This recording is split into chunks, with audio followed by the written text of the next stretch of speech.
was the Cold War, and we were just right into the Cold War, so hey, things were pretty serious when you're talking nuclear. You know, you never knew. You never knew. And the other thing was always in my mind when I got married, I might have to come in here and never see my wife again, or see my young baby boy, because you would have to report for duty.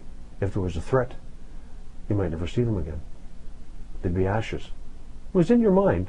It had to be, because that was the way things were put to you then.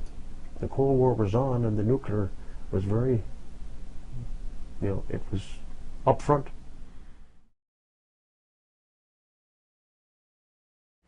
And when we got the lockdown, didn't even tell the wife. No.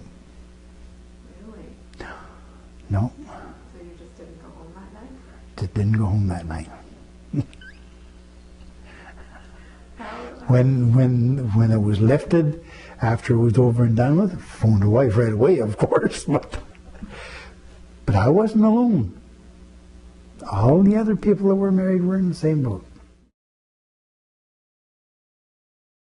I know I discussed with the commanding officer that I was with that there's a strong likelihood that a fairly large percentage just wouldn't come to say, well, I'm going to stay home and I'm going to stay with my family.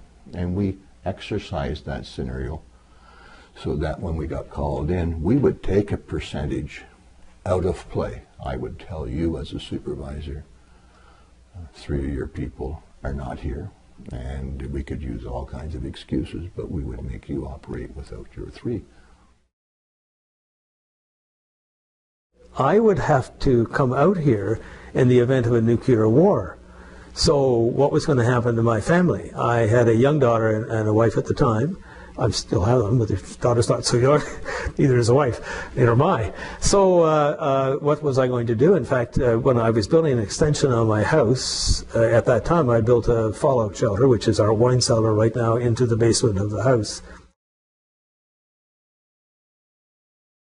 We knew that because that had been on, I mean, that was common knowledge that for the married guys with their family here, that, you know, if you had to come in, your family didn't come in either, you know. But even Diefenbunker himself didn't want to come in because he knew his wife couldn't come. He was on record saying that, I'm not going. At least I'm sure it was him, wasn't it, that said I'm not going? But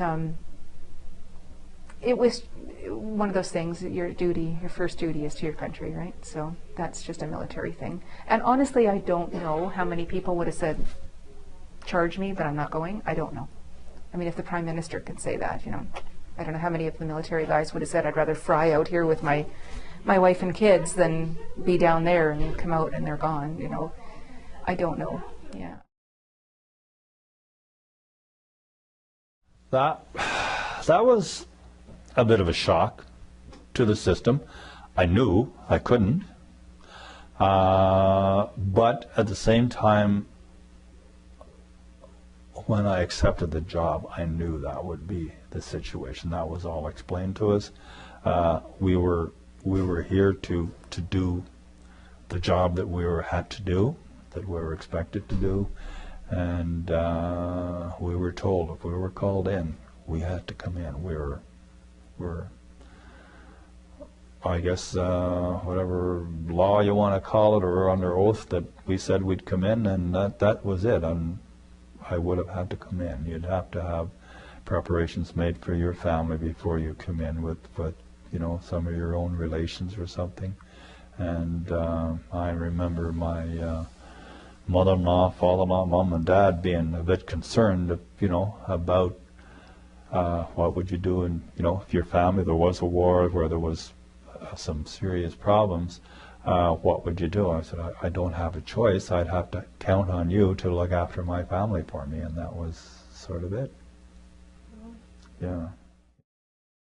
Early on, I guess my wife was fortunate because her family was here.